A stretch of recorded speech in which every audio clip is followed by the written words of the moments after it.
alasan kuat, misalnya dokter, kesehatan, ada hal-hal yang urgent lain. Selain itu, tapi itu ada prosedur yang harus diikutin juga. Selain itu dapat kami laporkan juga bahwa capaian vaksinasi umum dan lansia di Jawa dan Bali juga terus meningkat. Capaian vaksinasi dosis 1 dan 2 di Jawa dan Bali masing-masing telah mencapai lebih dari 80% dan 60%. Sementara hasil serosurvei nasional yang menunjukkan tingkat kekebalan masyarakat yang cukup tinggi. Namun masih terdapat beberapa kabupaten kota dengan vaksinasi dosis 1 di bawah 50%. Pemerintah terus mendorong peran serta pemerintah daerah untuk memaksimalkan suntikan vaksin di wilayahnya. Pemerintah juga meminta kepada seluruh daerah agar mempersiapkan fasilitas rumah dan isolasi terpusat dari sekarang untuk memitigasi hal yang tidak diinginkan. Selain itu, penegakan prokes dan penggunaan peduli lindungi dalam masa Nataru yang harus terus ditingkatkan. Teman-teman media dan seluruh masyarakat Indonesia yang saya cintai, berkat kerjasama kita semua, kita masih mampu mengendalikan COVID-19 pada tingkat yang rendah. Dan hingga saat ini, sebagai hasilnya masyarakat dapat beraktivitas lebih banyak pada penghujung akhir tahun 2021 ini. Dan ekonomi dapat bergerak pulih dengan cepat.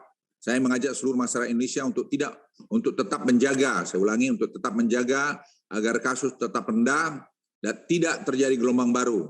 Dengan terus disiplin menjalankan protokol kesehatan dan menggunakan peduli lindungi. Hanya melalui kerjasama seluruh elemen bangsa dengan saling mengingatkan dan tidak saling egois terhadap segala bentuk pengabaian protokol kesehatan ini, kita dapat menyelesaikan atau mengendalikan masalah pandemi ini. Sekali lagi saya titip pada semua kita, pemerintah betul-betul membuat semua polisi itu berdasarkan masukan-masukan dari berbagai pakar. Tidak ada yang kita ngarang sendiri, tidak ada yang kita mau sendiri. Apapun mengenai perjalanan, ada diskresi kepada eselon 1 dan seterusnya, itu diberikan juga berlaku universal, bukan hanya di Indonesia. Kenapa? Karena mekanisme bernegara itu harus tetap jalan, tapi tentu dengan pengawasan yang ketat. Jadi jangan dibentrokkan, diadu-adukan antara pejabat pemerintah, antara orang berada dengan rakyat biasa. Saya kira itu tidak arif kalau ada mantan pejabat yang bicara seperti itu. Kita tahu apa yang harus kita lakukan saat ini dengan pengalaman kita selama ini. Kita akan memberikan yang terbaik buat Republik ini. Jadi saya mohon teman-teman media juga jangan membuat dalam keadaan seperti sekarang ini berita-berita yang kontradiktif. Catat saja, ambil saja berita yang resmi disampaikan oleh pemerintah. Terima kasih sudah nonton.